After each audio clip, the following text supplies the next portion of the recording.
یا ایھا الناس اتقوا ربکم الذی خلقکم من نفس واحدہ وخلق منها زوجها وبث منهما رجالا كثيرا ونساء واتقوا اللہ الذی تساءلون به والارحام ان اللہ کان علیکم رقیبا۔ ناظرین کرام، یہ آیہ مبارکہ بھی خطبہ نکاح کے اندر پڑھی جاتی ہے۔ کیا آپ کو معلوم ہے کہ اللہ تبارک و تعالی کے پیارے حبیب صلی اللہ علیہ وسلم نے آخر خطبہ نکاح کے اندر اس آیہ مبارکہ کا انتخاب کیوں کیا؟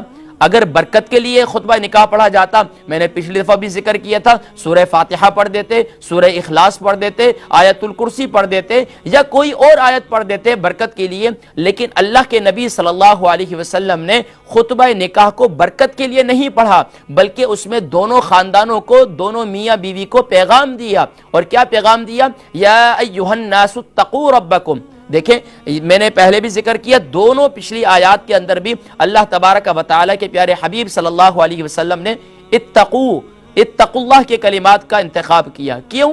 کہ سب سے پہلے اس بات کی طرف توجہ دلائی دونوں خاندانوں کو، اتقوا اللہ، اللہ سے ڈرو، اتقوا ربکم، اللہ سے ڈرو، اللہ سے ڈرو۔ دیکھیں، اگر ہمارے دلوں کے اندر اللہ کا خوف نہیں ہوگا تو پھر ہم جھوٹ بھی بولیں گے، پھر ہم فراڈ بھی کریں گے، پھر جو ہے بدگمانیاں بھی، پھر ہمارے درمیان بدگمانیاں بھی ہوں گی، بد اعتمادیاں بھی ہوں گی، اور یہاں تک کہ پھر نفرتیں بھی ہوں گی، اور پھر یہاں تک کہ کچھ ہی عرصے کے بعد پھر معاملات، حتیٰ کہ کئی موقعوں پر دیکھا کہ شادی بیاہ کے موقع پر ہی دونوں خاندان والے لڑائی جھگڑے کا شکار ہو جاتے ہیں۔ وہ تھوڑی چھوٹی سی بات پر ایک دوسرے سے ناراض ہو جاتے ہیں، وہ بولتے ہیں کہ اب جان چھوڑاؤ، بس نکاح کر دو، بس نکاح کر دو، بس اب چھٹی ہو جائے۔ اور وہی جو ناراضگی ہوتی ہے، جو شادی کے موقع پر چھوٹی چھوٹی سے ناراضگیاں ہو جاتی ہیں، وہ شادی کے بعد بھی بڑی بن جاتی ہیں، اور 3-4 مہینے کے بعد جو ہے دونوں خاندان جو ہے الگ ہو جاتے ہیں۔ اس لیے کہ ہم نے قرآن کریم کے اسلوب اور قرآن کریم کے پیغام کو پس پش ڈالا تھا، ہم نے خطبہ نکاح کو سمجھا ہی نہیں تھا۔ اب اللہ تبارک و تعالی اس آیہ مبارکہ کے اندر کیا ارشاد فرما رہے ہیں؟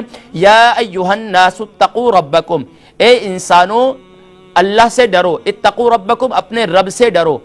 یا ایھا الناس اتقوا ربکم الذی خلقکم، وہ رب جس نے تمہیں پیدا کیا، من نفس واحدہ، ایک نفس سے۔ دیکھیں، آدم علیہ السلام جنت میں اکیلے تھے، اللہ تبارک و تعالی نے سبحان اللہ وخلق منها زوجها، پھر اللہ کریم نے ان کے لیے سبحان اللہ زوجہ کو تخلیق کیا، اور سبحان اللہ حوا سلام اللہ علیہ ان کی نکاح میں آئی، اور پھر اس کے بعد نکاح ہوا۔ پھر آگے اللہ تبارک و تعالی ارشاد فرماتے ہیں واتقوا اللہ الذی تساءلون به والارحام۔ اب اس آیہ مبارکہ کے اندر اللہ تبارک و تعالی خاندان کے متعلق، رشتہ داروں سے متعلق، ارحام سے متعلق، جو آپ کے محارم رشتے ہیں ان سے متعلق محارم رشتے ہیں، ان کے متعلق آپ کو بتلا رہے ہیں کہ واتقوا اللہ، ڈرتے رہو۔ اس کس کے بارے میں؟ الذی تساءلون به والارحام، اپنے خاندان کے بارے میں، رشتہ داروں کے بارے میں۔